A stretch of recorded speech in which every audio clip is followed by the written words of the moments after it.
open your feet just a little bit and try to put 80-20, 70-30 on the left versus right. Good, and you're gonna have your left hand reach down just a little bit. You should feel a little bit of left abs.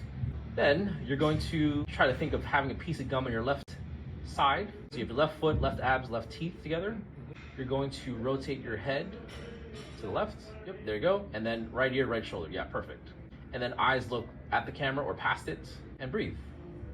So you should be feeling a lot of left-sided things. Left foot, left abs, left teeth.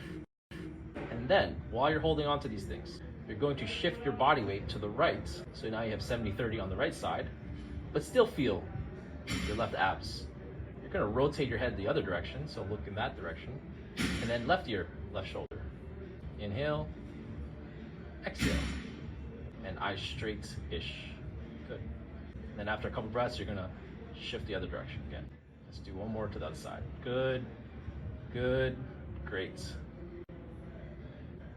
Left foot, left abs, left teeth. Maybe rotate your head just a little bit more. There you go. Good. All right.